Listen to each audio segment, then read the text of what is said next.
Fed Smart Podcast Q&A session. Today Q&A we're time. answering your questions. You've got questions, we've got answers. Well, not Hopefully. always, but today you're in luck. We do have the answers We for your cheated. We looked questions.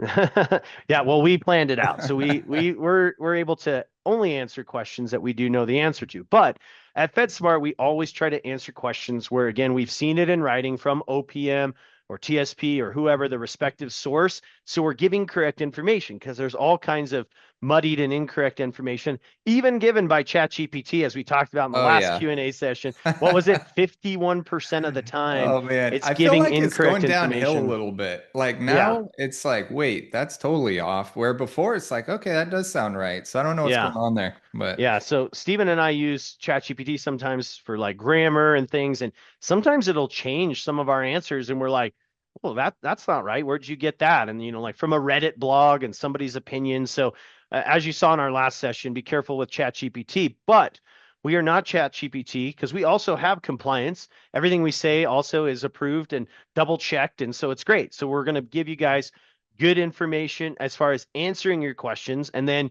if you have additional questions, submit them to us. We're on every platform for you. Submit your questions.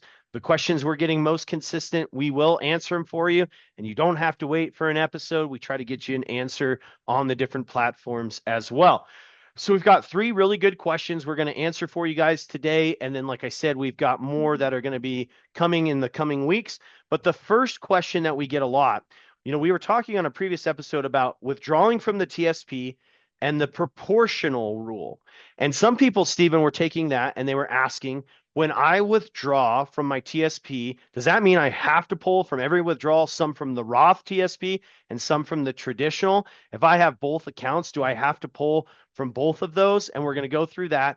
So, real quick, the proportionate rule that we were talking about is the TSP does not allow you to pick and choose which investment fund to pull from. So, what I mean by that is, let's say that you're 50% C, 50% G, for example. You're getting to retirement and you want to go more conservative. And I'm not saying that's how you should be if you're in retirement, but I'm giving an example. Let's say you're 50% C, 50% G, and then you want $10,000 to go on your cruise. 50% of your withdrawal has to come from the C, 50% has to come from the G. However, you're allocated, your withdrawal will come out that way. So if you're 80% C and then 20% G, 80% of your withdrawal is going to come out of the C. So whatever your allocation are, you can't say, okay, leave my C fund alone. The market's down. Only pull from my G fund right now. You can't do that with the TSP. That's what we're talking about with the withdrawal proportionate rule. Now, in years past, you also had to do that when pulling from a Roth and a traditional. That's why there's incorrect information out there because that's archaic, old information. Now, when it comes to pulling from the Roth or the traditional, you can pick and choose where your withdrawal comes from those accounts. If you do have a Roth TSP and a traditional TSP, you can say, okay, for this withdrawal, I want it all to come from the Roth.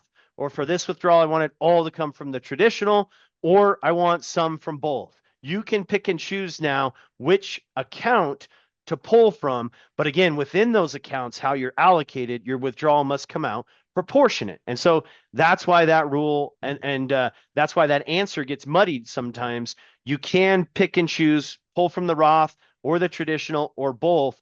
You can make that decision now when you're doing the withdrawal. Hope that clears that up. If you have any follow-up questions to that, let us know on our different social media handles.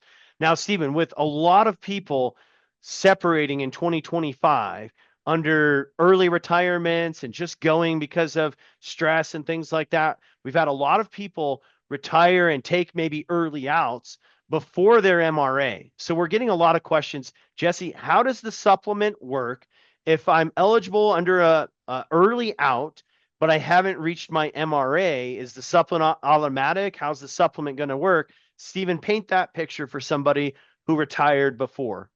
yeah, so for like a very, like Jesse's saying, an early out, your supplement's not going to start until you reach your MRA. So for most people, it's going to be right around 57. We get the question, is there an earnings limit up until that point, until the supplement starts? And the answer to that is no. Your supplement hasn't started, so there's no earnings limit. If you want to work in the private sector, you can make as much as you want. And then when the supplement starts, which answers your question automatically, once you reach your MRA, now the earnings limit will kick in. So that's how the supplement works. You're not going to get it till MRA. There's no earnings limit though until it starts, and then it will start automatically for you. Right. Yep. It's going to kick on right when you reach your MRA. We've talked to a few people that it did take a couple months past when they hit 57, if that was their MRA, and then it finally kicked in, and then OPM back paid them those missed payments. But it will start automatically, and it won't hurt to email OPM and just remind them, I'm turning 57 here soon. That's my MRA. Please kick on my supplement. It won't hurt to do that, but it should start automatically for you, like Steven said. Now, the other question that we get, which is a great question and a great tidbit of information, hopefully we didn't bore people and they stuck around to this question as well, because it's a very, very key thing. When I separate, what access am I going to lose? What should I have downloaded when I retire? And what people are asking with that question, Stephen, is when people are in separated status, whether they just left or they retired and they're not with the agency anymore, you're going to lose access to all of your systems pretty much.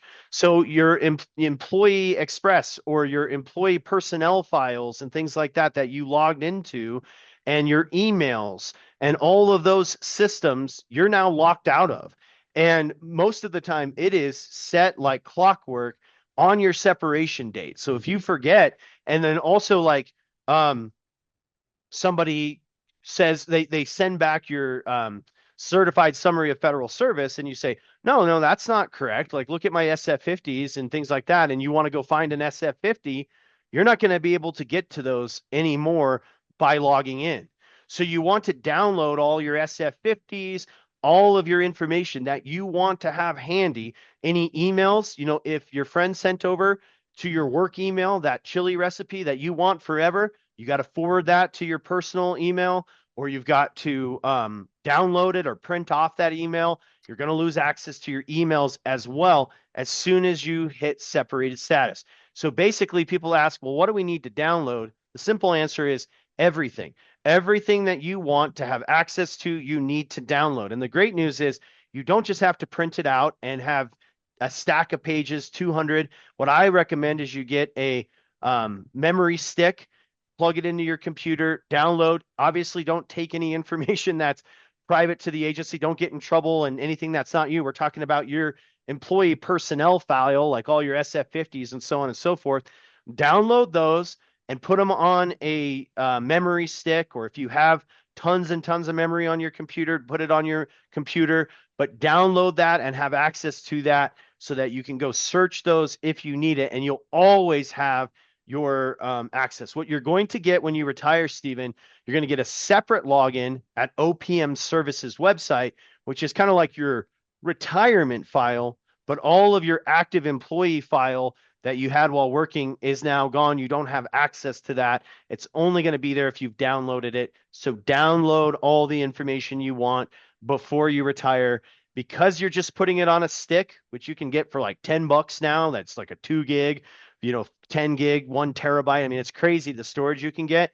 And it takes a few minutes. Well, let's say a few hours to download at the most. Definitely worth that investment to do it. Everybody should do it. I just talked to somebody that did have a discrepancy on their certified summary of federal service, and they were able to pull up their SF50s because they had downloaded them and said, nope, here's where it was wrong, fixed it, sent it in, and it's great. It's not the end of the world. It's not, if you don't have your SF50s downloaded, you can tell them, I believe you're incorrect here. Go research it. Then they have to go comb through all your SF50s and they have to try to find it. And it takes longer, but it's not the end of the world. But it helps a ton having all of your info downloaded ahead of time. You're locked out when you're in separated status. So those were our 3 questions. We always like to answer 3 top questions of the 2 weeks, every 2 weeks.